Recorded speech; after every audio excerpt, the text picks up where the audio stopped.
I was at Warped Tour second to last time hanging out with him, and he says, yeah, it's kind of crazy. No, kids don't come here anymore. And I was like, what are you talking about? He said, well, kids will come and they'll do the meet and greets with whatever band they want to see. Most of the time, bands like Attila and other bands like that, they do the meet and greets, meet them, get their pictures taken, and then go home and wait for the set to get posted on YouTube. And I was like, hold on. They'll spend how much on a ticket, how much on a meet and greet, and then just leave? Like, the live show is the best meeting the band. I want to punch somebody in the face while we're watching the set. I don't care about meeting them. And they're like, it's so hot though. Yeah. To be a member of our nerdy metal community, hit the subscribe button. If you have any comments or suggestions, hit us up at worshipandtributenerd@gmail.com. This week on the show, we get spooky with Lee Jennings from The Funeral Portrait. Worship and Tribute Nerd.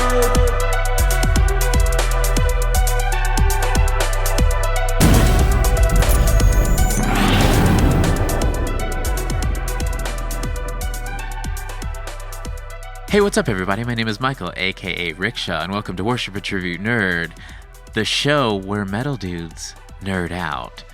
Also, we've been talking about the community. We're working on our metal nerd community.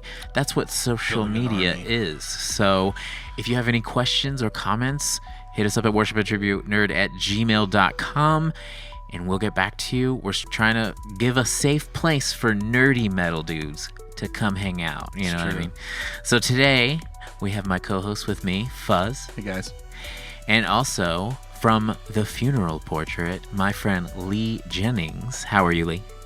I'm great. Thanks for having me. It's all good. I'm excited to nerd out. Yes, as a fellow nerd, which I feel like most, like 60... Everybody's got something. It's like 70% of metal dudes or like band dudes are nerdy. You know what I mean? Yeah. That's pretty much what brings us in. You know what I mean? It's true. And I'm sure that there's some old school metal dudes that are like, I ain't no fucking nerd. And it's like, I don't know, man. You nerded out on that guitar enough to start writing your own songs. You know what I mean? So... Yeah, there's nerdiness on both sides always. Right. And I've told people too, like, that some people don't really get it at first, and I'm like, you could be a nerd with anything. Like, girls love shoes. That's nerdy. You know what I mean? I love shoes. Anyone? I'm a sneakerhead. Yeah, but I meant stereotypically. No, I know. I'm just saying. Yeah. I feel you. But like, if you get caught scrolling through a shit ton of like shoes, you're nerding out. You know what I mean? It's true. It's the same thing. It's car guys. Guys are nerdy car guys. Right. You know? So. Yeah. Sports guys. Like weightlifters. You're nerding out on your bod, bro. Those guys just suck. Those guys just suck. Don't loop them into us. Those guys suck. But are you trying to say then that we are all like the metal community is like the superior nerd then? I mean, I think so. Maybe I am saying that. You know, we hold the most superior nerds up. Yes. Yeah. There we go. Because there we go. There's a lot of metal dudes that like their nerdiness is very focused. You know what I mean? And it's and it's very specific. You know. Oh, I forgot. Yeah. But I mean, Nathan, I had no idea that he was like a huge action figure guy. Like that. Me neither. That was the most ridiculous thing I've ever seen. Nathan from Horse the Band, like just kind of like casually showed us his room, and it was like it was the size of this room. Yeah, it was like every wall was like action figures with like dioramas and like stuff like that. So that's insane. I mean, I wish there was a way that I could show you guys my Pokemon collection, because I've been collecting for like what now, coming up on 25 years of it being here in the States, and it's taken over my whole entire life. Right. You know, especially now that the band is kind of on hold, you know, until touring returns. Yeah, I realized during COVID, it's like lots of people's collecting just went off. You know what I mean? Like, it was just like, I'm at home, I need something to make me feel better. I'm going to research action figures and just like, oh, I pulled the trigger. I wouldn't do that normally. Right. I don't have any money, but I'm going to spend it on this stuff that I don't need. Yeah. And then I would just be like, yay, it's here. And then I would like take it out and be like, and pose it. And then I would be like, now I've completely forgot about it. Yeah, and like, yep. And then you look through eBay for the next thing. And, I mean, it's just like, hey, listen, this Pikachu plush right here, okay, this thing was like $150, okay? Why do I need this? But why do you not need it?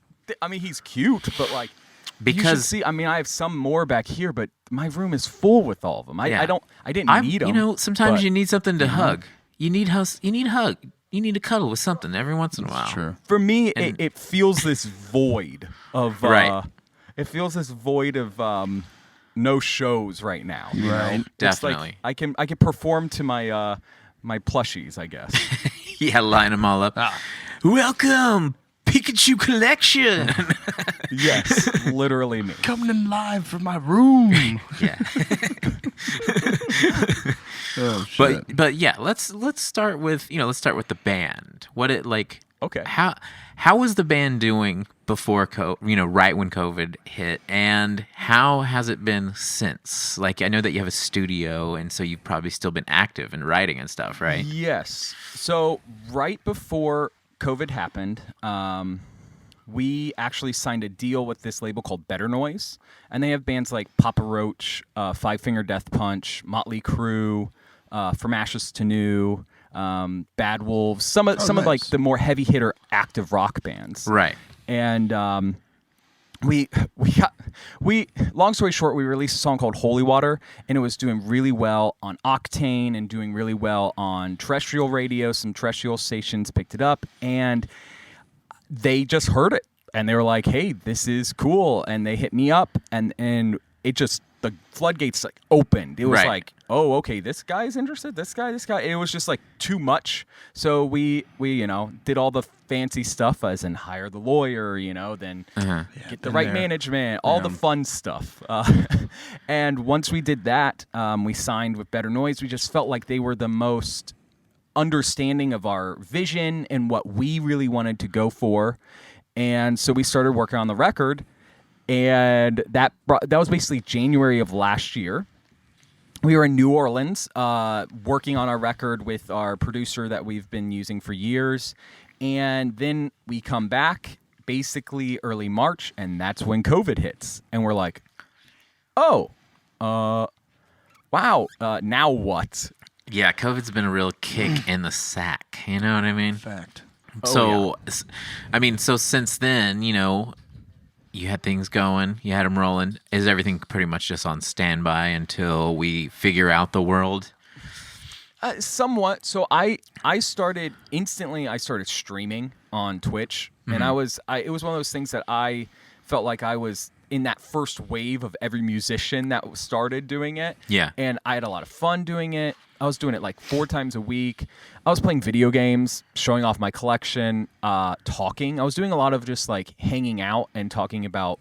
I was also going through like a really weird like time in my life because I had just turned 30. Things were just kind of weird in the world. I didn't know if live shows were ever going to return, as we still don't know when. Right. So there was just all this stuff. So I was doing a lot of like emotional talking with the fans and stuff, and that was a lot of fun.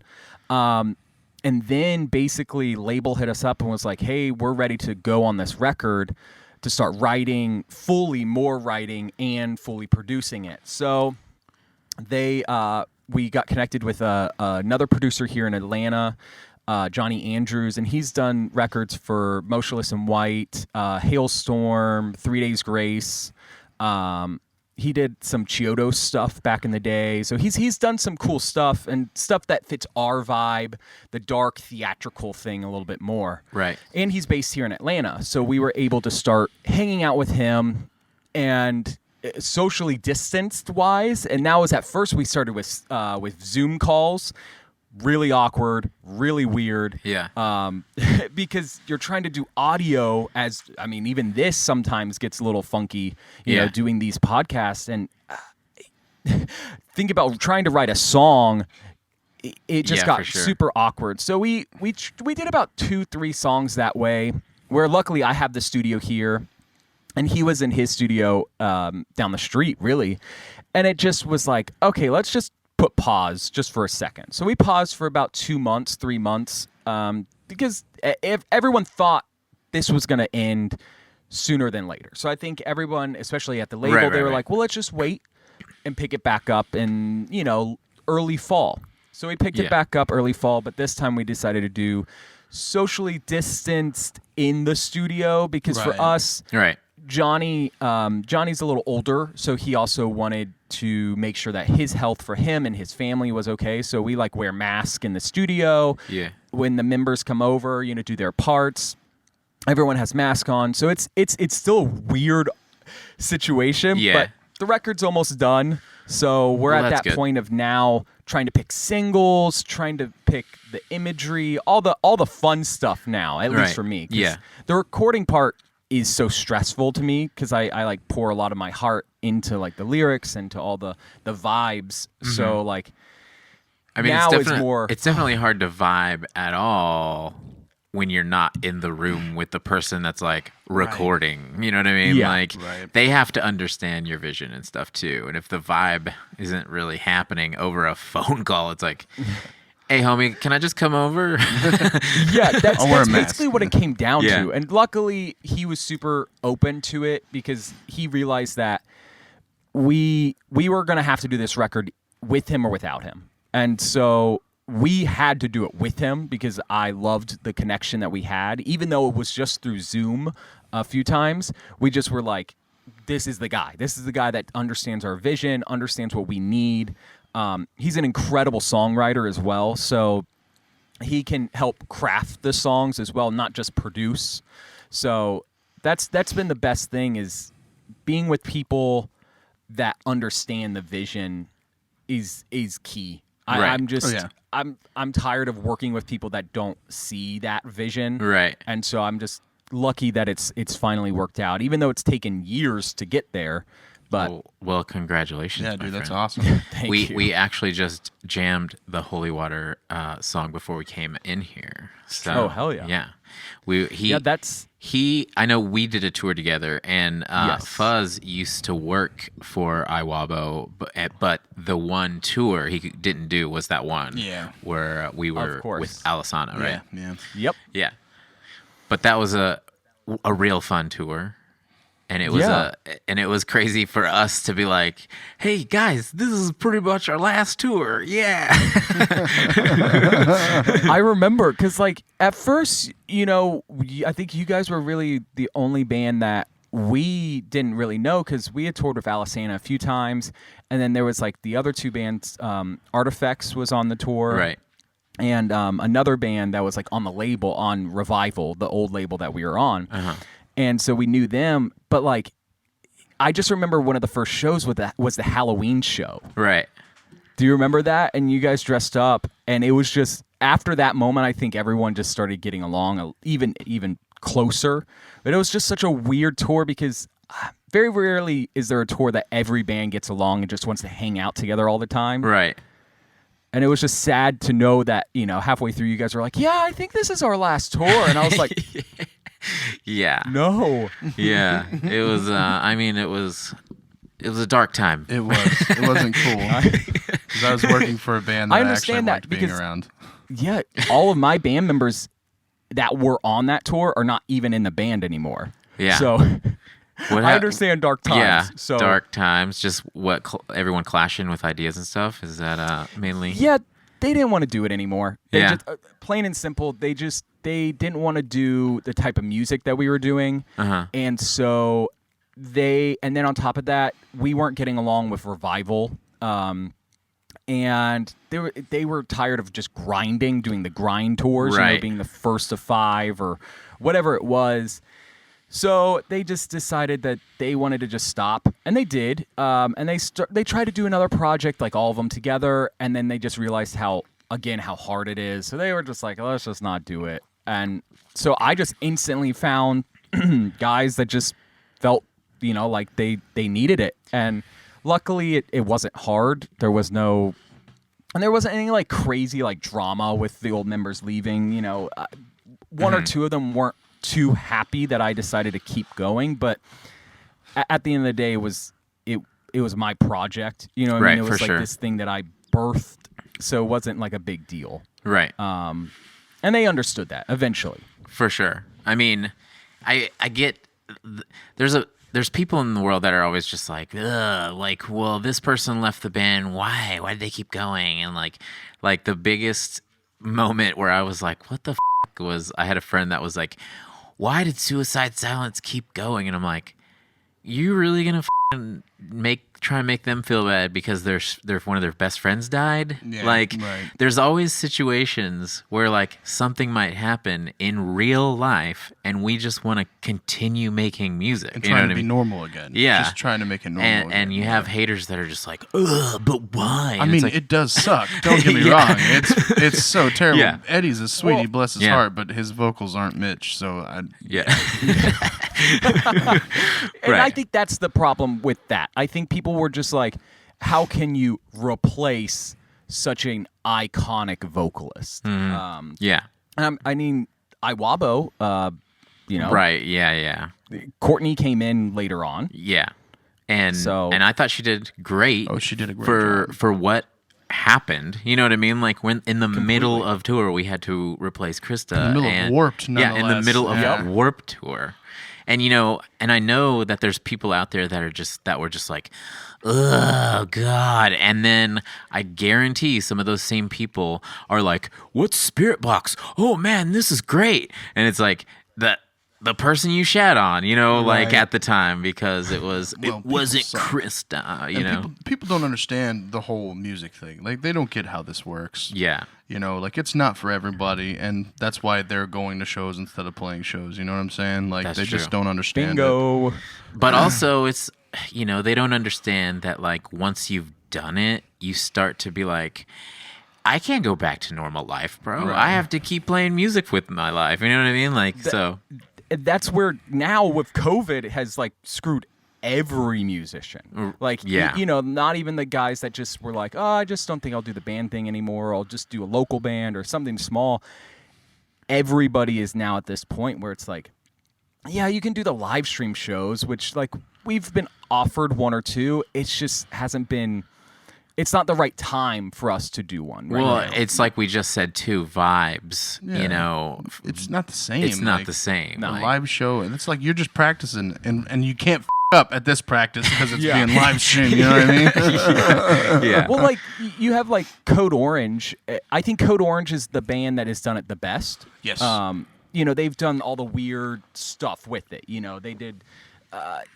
Every stream is different. You know, they did that acoustic one, that like kind of MTV, you know, unplugged one. They've done so many cool ones now that I think they've done it the best. E-Tids Personally, was pretty good.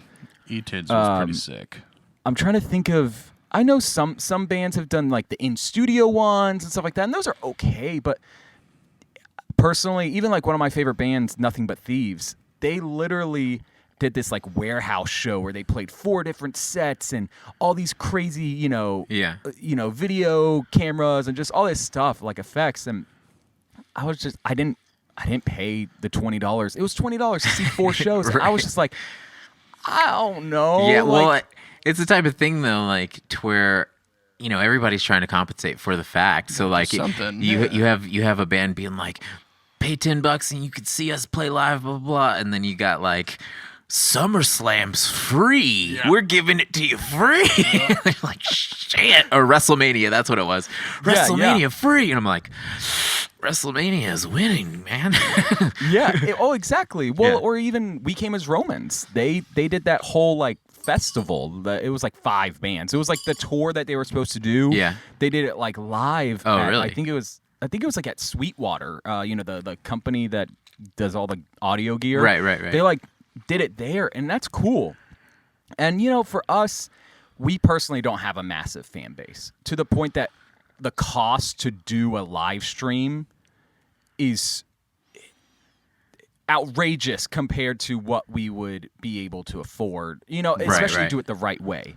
Yeah. Because like you said, you can't mess up at that one. Yeah. So if my mic sounds like garbage, anybody that's paying the $20 or $10, you know, or 100 super fans that are paying it, or 200 super fans, they're going to be pretty disappointed, Right. because that's the best that we could do. Right.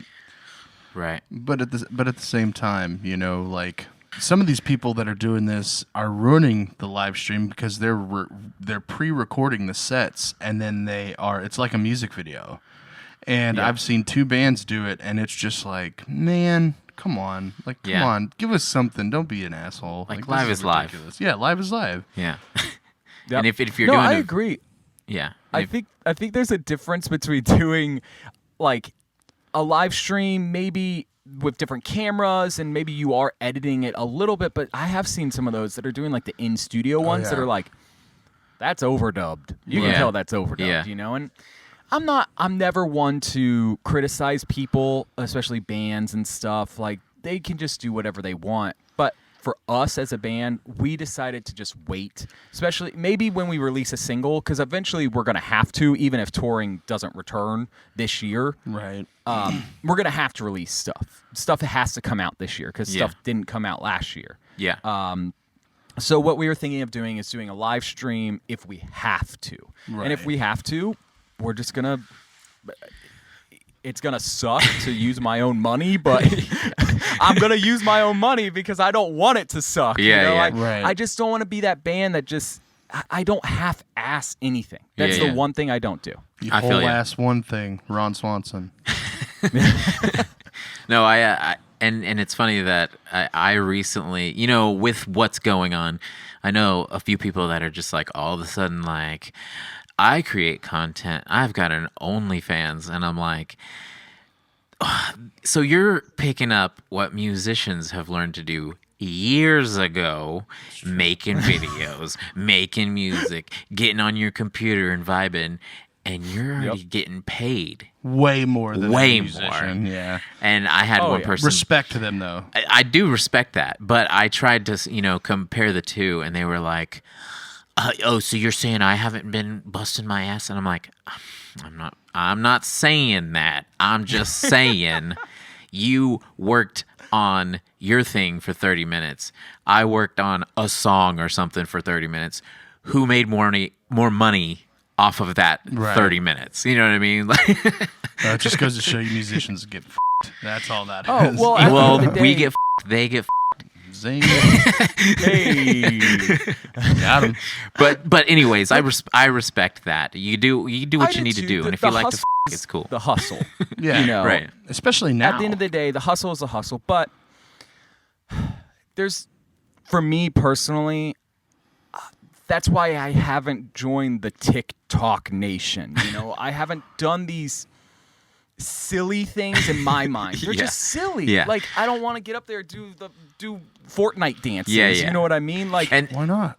And that's the thing is like there's things that we know we could do to help our careers or whatever, but some of it is silly to us. You know what I mean? I look way more long. For me personally, I've always looked what actually matters. Right. And I've seen a lot of these bands blow up on TikTok, even over this past year, right? Right. The thing is once life gets back to normal, those bands are going to disappear unless they're actually talented and unless they can actually get that following to a show. Right. It's not going to matter. And some other people, I got into a Facebook. I don't ever comment back to people on Facebook, but this guy was talking about how his band had 50 million streams last year. And I said, I remember playing with you guys a few months before COVID in your hometown, and not even your parents came to the show. You know, what was it? And he was like, well, there's a difference between physical and online. And I'm like, man, I might sound like an old dude saying all this, but Right. like, I don't want that. Yeah. Like, I know that feeling of being up on stage and even having 50 kids there all going apeshit for your song is insane. So that's where I've spent my years grinding is the road. Right. And it's paid off, you know. Right. I still have kids coming from that Iwabo Alisana tour still coming to see the funeral portrait because they were y'all's fans, you Right. know. They came to see Yeah. you guys and they were like, "Oh, wow, this band's cool. It's different." And has still since came to see us over and over again. Yeah, and that's And what I it's all just- about. Yeah, I don't know, man. The online thing isn't for me. Oh, dude. I love. It's like the new generation though. They make that they're confused with the two because the two exist separately. You know, you could have both. Right. You know what I mean? And lots of the new age is like they're obviously focused on just internet, staying home. My buddy, he does merch for Every Time I Die, and I was at Warped Tour second to last time hanging out with him, and he says, yeah, it's kind of crazy. No, kids don't come here anymore. And I was like, what are you talking about? He said, well, kids will come and they'll do the meet and greets with whatever band they want to see. Most of the time, bands like Attila and other bands like that, you know, they do the meet and greets, meet them, get their pictures taken, and then go home and wait for the set to get posted on YouTube. And I was like, hold on. They'll spend how much on a ticket, how much on a meet and greet, and then just leave? Like, the live show is the best meeting the band. I want to punch somebody in the face while we're watching the set. I don't care about meeting them. And they're like, it's so hot though. Yeah, and that's the difference, because like, people our age, it was like you waited in line for tickets and then you waited in line to go into the show, and you stayed for the whole thing. Yeah. Like, it was, whether it was freezing out it or didn't like matter. hot as you're like, can't wait. You know what? I've decided that this podcast, this just came to me. It's just a bunch of old dudes bitching about how kids have it easy now. I've just decided, like, the last 10 we've done has done nothing but us just bitch about kids have no idea how well you have it. It's weird because I do see some of these younger bands. This band called Water Parks, right? I think they have this crazy online following, but you go see them live, they're still selling out 1,000-cap venues. They're selling out these even more, I think, now. I think their last tour did the 2,000-cap venues, and they were selling it. They were doing great. That is what I love to see, because it also reminds me of, like, growing up, I loved My Chemical Romance. That was, like, the band that just sparked the flame for me. Couldn't tell. I grew up with that just vibe of going to, because I remember seeing them at Warped Tour the first time on the Smart Punk stage. It was like 2003, I believe, and I was 13. That was my first year going to Warped Tour. I was like, I just instantly fell in love with this band because of theatrics, because I was a musical theater kid, of course, and so I was like, oh, this is so cool. But they just went to the merch table afterwards and just hung. You know what I mean? Yeah. Nothing was crazy. Yep. And then, of course, 2004 happened, and then they had to hire security for them, and everything was totally different. Right. But it was still that vibe, But then I still see now, it's crazy because I see young MCR fans, because, like, I just actually had to get a job. Well, I didn't have to get a job. I wanted to get a job because I was so bored, because we put our record on hold all of December because of holidays, traveling. Everybody was just so busy. So I actually started working at Hot Topic. My girlfriend is a store manager at a Hot Topic here. And so she let me work the door. So there's a door guy now at Hot Topic because of COVID, because of the mask. There's just so many different rules. So I got a job working at Hot Topic like almost every day. It was great. I had a lot of fun. A lot of anti-masker craziness happened. People yelling you're down at me, me, South, man. I know. I feel you. Oh yeah, exactly. And it's also we're a little bit north of the city, so it was like some mountain people. Oh yeah. So it was a little wild some days, but there was a lot of kids in My Chem shirts. And anytime I would be like, hey, nice shirt. And most of them would try and talk, or they would be in line trying to talk to me. And, it's Hot Topic, right. And so it was one of those things that I discovered that so many of those kids got into My Chem because of their older brother and sister or their older cousin. Yep. Right. And that's so sick to see that torch being passed down. And I think it's happening for metalcore, though. I see, a lot of kids getting into the older metalcore because their brothers or their sisters or their older friends were into it. And that's still sick to see that there is that community still being bonded. Right. Yeah. Yeah, I mean, even with like metalcore, it's like the torch has been passed to where like the new wave of bands is like sounding like the old school metalcore.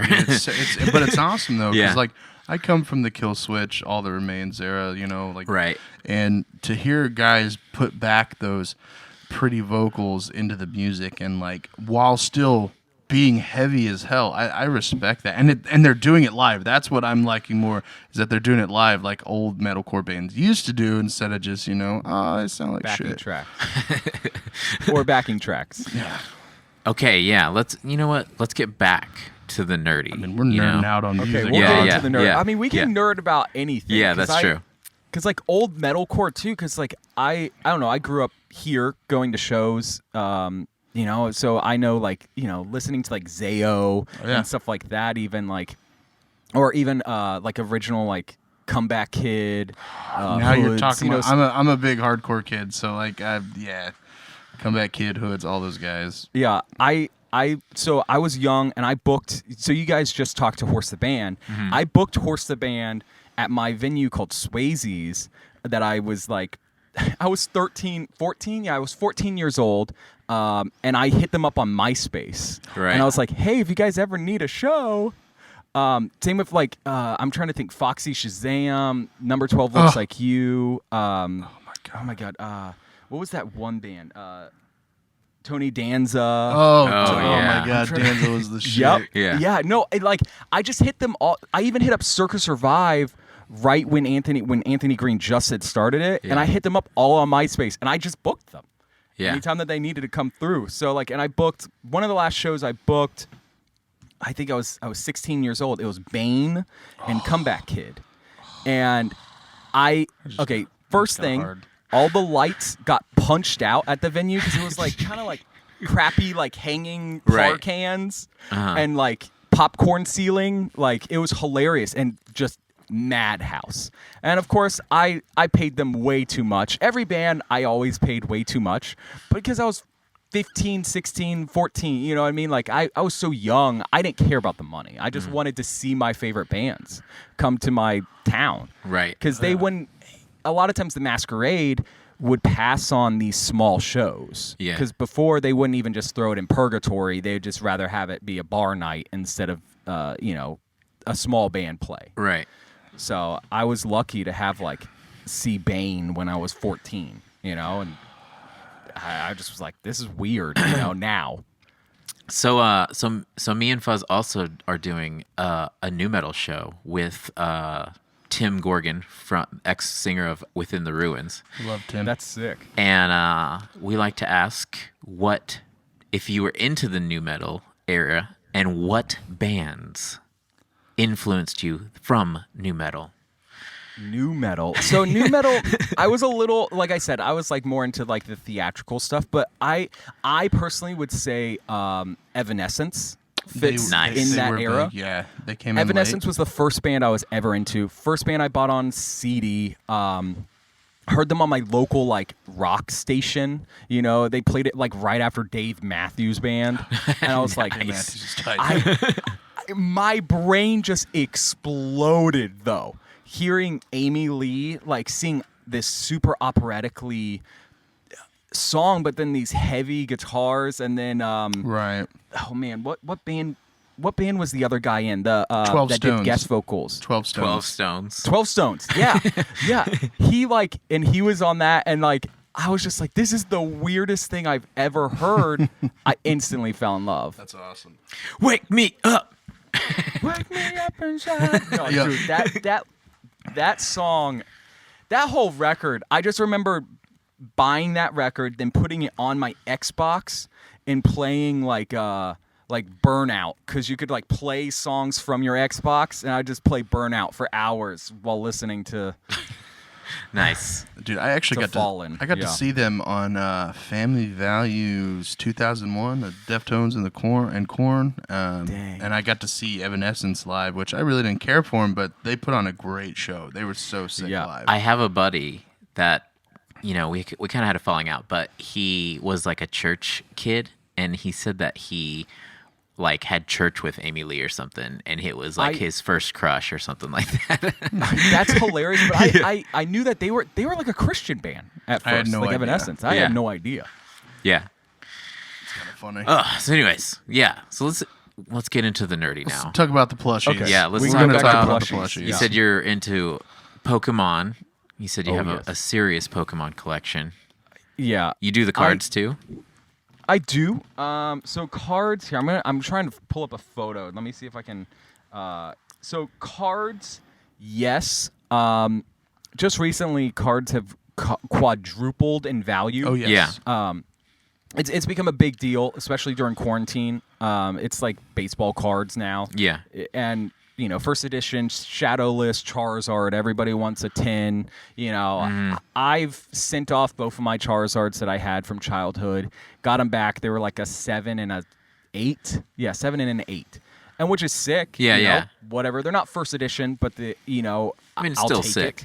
it. Yeah, for sure.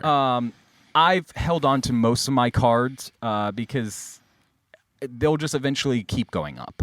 Oh, yeah. Yeah.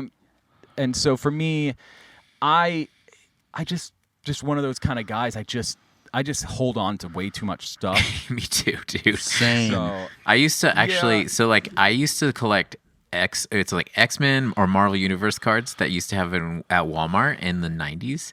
And Okay. I was a bad kid and I did not pay for one single pack. Oh, yeah. oh, you're that guy. Yeah, well, I was a Ruins it kid. for all of us. I was a kid. Yeah, it's 25's okay. not I a get it. kid, Mike. No, I mean when I would go to Walmart and get these cards, I was I in watched like you do it. fifth We've grade. been friends since like 2007. You're a liar. You I've still never do done it as an adult. He's lying. He's lying Yeah, to you, too. I- well- Walmart's not missing the I'm money. just kidding. He's not. Oh He yeah. didn't. Well, that's the thing though. Is so like now with Pokemon cards, you can't even go to Walmart or Target or Yeah, without if you're not there right at open, you're not going to get a single thing. that's the And same. they put limits on them now. Yeah. You can only get 2. Like it's crazy. So I, like lots of the action figures that I hunt, they're like in the next aisle of, next to the Pokemon and stuff. And that's seriously the way collecting is now. Like you have to learn that like when Target restocks, you have to learn the street date and you have to just like be there At or least you get that. I have to get on sneakers at 9 a.m., like at 8:45, and try to beat the bots and everybody else. Right, yeah. Like Yeah. I totally get it. Like, but you have a shot. There's a ton of stores. These stores, every store that they get, they sell out real quick. So Yeah. it's, Yeah. Well, and these guys that do like, like now that, because basically what set it off was, Steve Aoki and oh my God, who was the other guys? Logic, and then there's that one YouTube guy. I can never remember his name. They all kind of got together and started trading and just buying out cards off eBay, like $100,000 cards. Right. First edition base set boxes, and so it just exploded the market. And I have sold some because I started basically during COVID, during this time, I started selling stuff on eBay. Yeah. I went through and started selling all my old band merch that wasn't like super sentimental to me.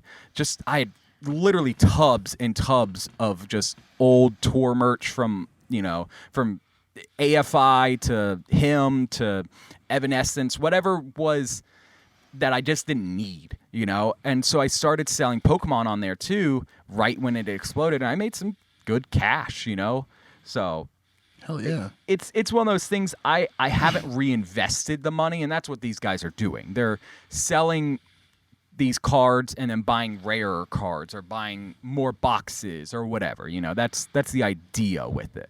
Right.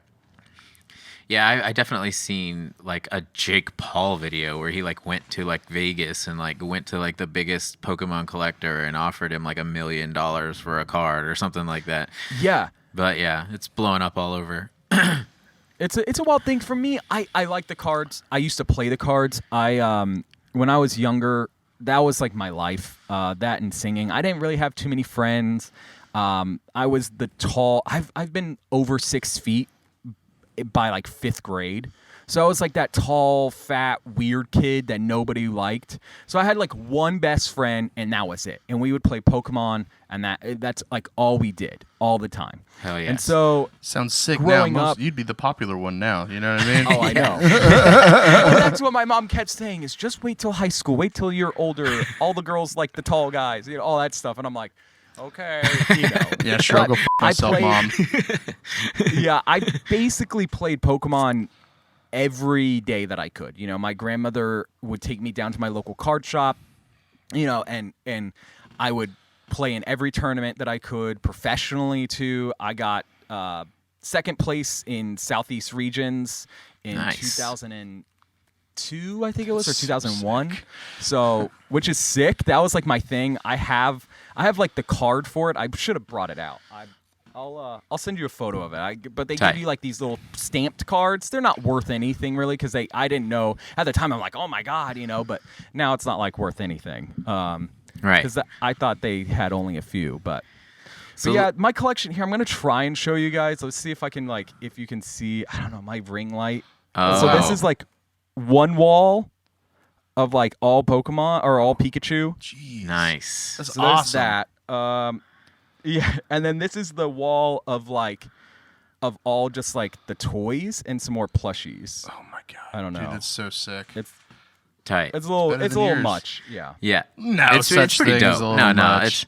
The thing is like you could see anything or think of anything to where it comes to your collection and go, oh man, that would probably be dope. And then you have to obsess over it. You know what I Oh mean? yeah, Like, for about like 2 or 3 weeks, and so like one of the things that like catches me sometimes is like I'll have like a duplicate figure of like something like maybe a Wolverine or something, and it's like a different outfit. And then a new wave will come along and there's like another outfit. And then now I start thinking like, oh man, I got to get every outfit and just stand them all next to each other. You know what I mean? And I'm like, yeah. that'd be dope. Yeah. And then you obsess over it. No, because Pokemon does the same thing with Pikachu. Like, literally, I don't even know if I have a Pikachu. So I have, like, one of the new guys. Like, they will always put all these new guys in, like, these other outfits of other Pokemon. Yeah. And it's just like, come on, guys. Like, you really had to do that to me. And it's like... and they're not, they're like the plushies. Like these plushies are like $25 on Pokemon Center's website. But it's like there's still like rare ones out there that are like sell out instantly. Like this guy back over here, like I got him for $150, but if you go on eBay, good luck finding him under like $400. Jeez. And it's like, and people pay that stuff, and it's like. Yeah. And then, it's funny that people bitch about scalpers too, but then it's like if you'd stop paying the scalpers, then the scalpers wouldn't multiply. That's true. You're not wrong. But let's get into like what you like. Halloween, you like I do. Christmas a lot. I do. Right? I like Christmas a lot because it has a very sentimental thing to me. Right. And you did a but song. I You did a Christmas song, right? We did. Yeah, we did do a Christmas song. I've been talking about how there should be new Christmas songs Yes, made I agree. by all, like, you know what I mean? Like, Just write new ones. Yeah, it seems like there's like a set. There's 7 Christmas songs, And and then- they're sung 25,000 Yeah. different times. And I want to start doing like in the jingle style, like the old school jingle style. There should be new songs. Down, let's do it. Let's write new jingles. Yeah, like songs that should have been released, in the 50s or the 60s or even 40s when they were making those. Right, but we got to make them modern. Like now would be more like, can't wait to hear my dad say racism isn't real and stuff like that. Oh, yeah. Like Oh, yeah. while enjoying some turkey, Yeah. stuff like that. I love the text message my father just sent me. We're gonna Yeah. go there. Oh, so we did this song called "In the Bleak Midwinter." Okay. Mm-hmm. Long story short, the label wanted to put together Better Noise. They wanted to put together a compilation of Christmas songs, but they had to be public domain Christmas songs. So that means super old songs, and I was like, okay, let's see the list. And they sent over this list, and the only one that I actually knew or that wasn't super religious, because, we're the funeral portrait, we can't be singing, away in a manger, it's like a little funky. Yeah, was this In the Bleak Midwinter. I remembered it from choir, and apparently the song is massive in the UK. It's like their version of Silent Night, it's like where you hear Silent Night everywhere. Here, over there, you hear In the Bleak Midwinter.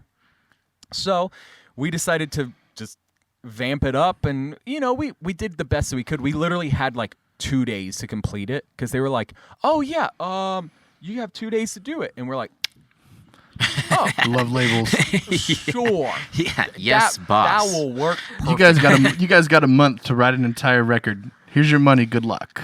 Good luck. Yeah. Luckily for us, it's COVID hit, so we were fine. But yeah, it was silly, and we were just like, okay, let's try. But we changed a little bit of the lyrics because again, we didn't want to sing like, my whole life to baby Jesus, So Right. My whole life to be. I mean, that's the problem with like certain Yeah. Christmas songs. It's like, come It's on. all about the baby Jesus. yeah. It's like, I just want to fucking feel all cozy inside. I don't want to hear Right. about Jesus. I know, Christmas. But Yeah, yeah, I just was. we've actually been going for a little while. So, Oh wow. You're right. But It's been fun. yeah, it has been fun. I could go on forever. Yeah, That's yeah. my problem. Well, Same. we see the thing is the problem is like I don't know what to do about. Some people want the podcast form, like the audio. I've had requests by people that listen to it on audio, like, dude, you need to make longer episodes. And then people that watch on YouTube are like, you need to make shorter episodes. So I'm like, I don't know what to do. Yeah, I don't know where to do, like the happy medium. Right. I think we're good. Yeah, I this don't has know. been a good like 45. We've you know. had some that have gone an hour or longer, and it was like, okay. Tell the folks where to find you, where to find your band, and what you're on Twitch and stuff like that. So literally the easiest thing to do is type in The Funeral Portrait. You will find us, and then you'll find me. I'm literally Lee Jennings everywhere, and that's the easiest way to find everything that you Awesome. need. But No, no, that thank was you funny. so much, seriously, for coming on, man. Of course, Check out thank you guys for Funeral having me. Portrait. They're pretty sick. I just learned about you today, and I don't hate you, so that's awesome. Hey, that's all that matters. Seriously, the way Mike described me to you, he's like, they're like a Mike Kim, but what'd you say, Mike Kim? Heavier. But heavier. Yeah. And I was like, as soon as I saw just your hair in one of the songs, I was like, oh yeah, that's the most accurate thing you've said all day.